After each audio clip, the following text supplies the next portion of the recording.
ಈ ಪೋರ್ಷನ್ನ ಡೌನ್ಲೋಡ್ ಮಾಡ್ಕೊಂಡ್ಮೇಲೆ ಗೊತ್ತಾಯ್ತು ಇಲ್ಲೇ ನನ್ನ ವಾಯ್ಸ್ ಡಮ್ಮರ್ ಆಗ್ಬಿಟ್ಟಿತ್ತು ಅಂತೇಳಿ. ಇದನ್ನು ವಾಯ್ಸ್ ಅವ್ರು ಕೊಡ್ಬೇಕಾದ್ರೆ ನನ್ನ ವಾಯ್ಸ್ ಡಮ್ಮರ್ ಆಗ್ಬಿಟ್ಟೈತಿ. ನನ್ನ ಎಕ್ಸ್ಪ್ರೆಷನ್ ನಮ್ಗೆ ಗೊತ್ತಾಗಿರ್ಬೇಕು ಇಲ್ಲಿ ಅಂತ ಖತರ್ನಾಕ್ ಊಟ ಐತೆ ಅಂತೇಳಿ. ರೈಸು, ಸಾಂಬಾರು, ಬೀನ್ಸ್ ಪಲ್ಯ, ಇದು ಕ್ಯಾಬೇಜ್ ಪಲ್ಯ, ಆಮೇಲೆ ಇದು ಮಜ್ಜಿಗೆ ಸಾರು, ಖತರ್ನಾಕ್ ಮೀನ, ಆಮೇಲೆ ಕರ್ಡು, ಪಿಕ್ಕಲ್ಲು, ಸಲಾಡು, ಇಷ್ಟು ಖತರ್ನಾಕ್ ಟೇಸ್ಟ್ ಮಾಡಿತಾರಲ್ಲ ಫುಡ್. ಮಧ್ಯಾಹ್ನ ಊಟ ಭರ್ಜರಿಯಾಗೈತಿ. ನನ್ನ ಎಕ್ಸ್ಪ್ರೆಷನ್ ನೋಡಿದ್ರೆ ನಿಮ್ಗೆ ಗೊತ್ತಾಗತೈತಿ ಇಷ್ಟು ಎಂಜಾಯ್ ಮಾಡಿ ನಾವು ಊಟ ಮಾಡೇನಲ್ಲ ಅವತ್ತು. ಒಟ್ಟೊಂದು ಭಯಂಕರ ಹಸ್ತಿತ್ತು. ಇಂಥ ಟೇಸ್ಟಿ ಫುಡ್ ಸಿಕ್ಕರೆ ಸ್ವರ್ಗನ ಸಿಕ್ಕಂಗಾಗಿತ್ತು ನಮಗಂತರೂ. ವಾಸಮ್ ಮಸ್ತ್ ಖತರ್ನಾಕ್ ಊಟ ನಮಗತ್ತು ಮಧ್ಯಾಹ್ನ ಸಿಕ್ಕಿದ್ದು ಮಾತ್ರ. ಎಂಜಾಯ್ ಮಾಡ್ಕೊಂಡು ತಿಂದೇವಿ ಎಲ್ಲಾರು ನಾವು.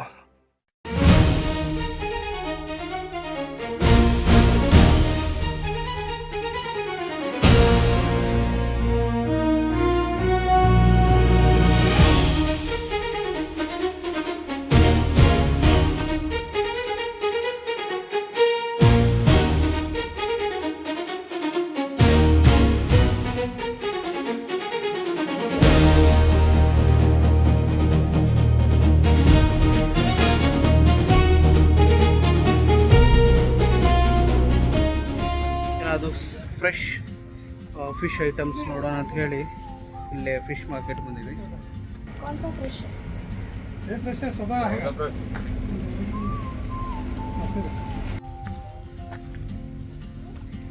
ಎಂಟು ಪೀಸ್ ಪ್ರಾನ್ಸ್ಗೆ 900 ರುಪೀಸ್ ಇಲ್ಲ. ಅಂದ್ರೆ ಹೆಚ್ಚು ಕಮ್ಮಿ ಒಂದು ಪೀಸಿಗೆ 110-120 ರೂಪಾಯಿ ಆದಂಗೆ ಆತ ಹೆಚ್ಚು ಕಮ್ಮಿ. ಸೊ ನೈಟ್ ಊಟ ಏನು ಬೇಕಂತ ಕೇಳಿದ ತಕ್ಷಣ ಅವ್ರಿಗೆ ನಾವು ಹೇಳಿದ್ವಿ ಇದೇನಾದರೂ ಫ್ರೆಶ್ ಫಿಶ್ ಅಥವಾ ಡಿಫ್ರೆಂಟ್ ಏನಾದರೂ ಟ್ರೈ ಮಾಡ್ಬೇಕಂತ ಹೇಳಿ. ನಾನಂತರೂ ತಿನ್ನಲ್ಲ, ನಮ್ಮ ಮನೆಗಿನವ್ರು ತಿಂತಾರೆ. ಸೊ ಅದಕ್ಕೆ ಅವ್ರು ಪ್ರಾನ್ಸ್ ಬೇಕಂದ್ರೆ ಪ್ರಾನ್ಸ್ ಇಲ್ಲೇ ಸೀದಾ ಅಲ್ಲಿಂದ ಒಂದು ದಂಡಿಗೆ ಬಂದು ಸೀದಾ ಇಮ್ಮಿಡಿಯೇಟಾಗಿ ಫ್ರೆಶ್ ಹಿಡಿದಿದ್ದು ಮೀನ ಇರ್ತಾವೆ ತೊಗೊಳೋದು, ಸುಟ್ಕೊಂಡು ತಿಂತಾರೆ. ಈವ್ನಿಂಗು 5 ಗಂಟೆ ಆಯ್ತು. ಇಲ್ಲಿ ಶೆಫ್ ಏನದಾರಲ್ಲ ಕಡಕ್ ಚಾ ಆ್ಯಂಡ್ ಬಜ್ಜಿ ಮಾಡಿಕೊಟ್ರ. ಯಾವ ಬಜ್ಜಿ ಗೊತ್ತಿಲ್ಲ ಇದು, ಇನ್ನು ನೋಡ್ತೇನೆ.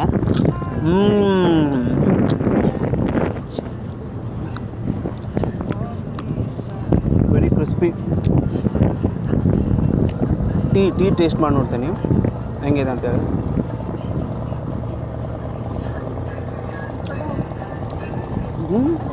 ಏನಿವ್ರು ಇಷ್ಟು ಚಲೋ ರುಚಿ ಟೇಸ್ಟ್ ಮಾಡ್ತಾರಲ್ಲ. ಮಧ್ಯಾಹ್ನ ಊಟನೂ ಇಷ್ಟು ಮಸ್ತ್ ಮಾಡಿದ್ರಲ್ಲ. ಸಾಂಬಾರು ಅಂತರೂ ಹಾಕ್ಕೊಂಡು ಕುಡ್ದೆ ನಾ ಆ್ಯಕ್ಚುಲಿ, ಅಷ್ಟು ಚಲೋ ಮಾಡಿದ್ರು. ಇದೂ ಮಸ್ತ್ ಆಗೈತಿ. Nice taste, good one.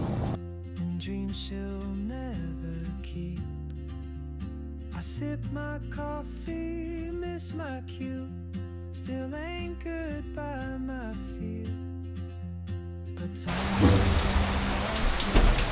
ನಾವು ಬಂದಿರೋಕ್ಕೂ ಏನೋ ಗೊತ್ತಿಲ್ಲ, ಹೆವಿ ಮಳೆ, ಫುಲ್ಲು ಕೋಲ್ಡ್ ಕ್ಲೈಮೇಟ್ ಆಗೈತಿ ಇಲ್ಲೇ. ನಮ್ನಿ ಕೋಲ್ಡ್ ಕ್ಲೈಮೇಟ್ ಆಗೈತಿ ಅಂತ ಹೇಳಿದ್ರೆ ಬಾ ಜಬರ್ದಸ್ತ್. ಈಗ ನಾವು ನೋಡಿಲ್ಲೇ ನಮ್ದು ನೈಟ್ ಊಟನೂ ರೆಡಿ ಆಗೈತಿ, ತೋರಿಸ್ತೀನಿ ನಿಮಗೆ.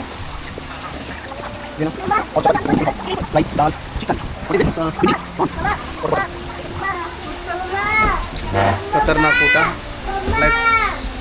ಊಟ ಮಾಡಿ ಮತ್ತೆ ಸಿಗ್ತೇನೆ ನಿಮಗೆ.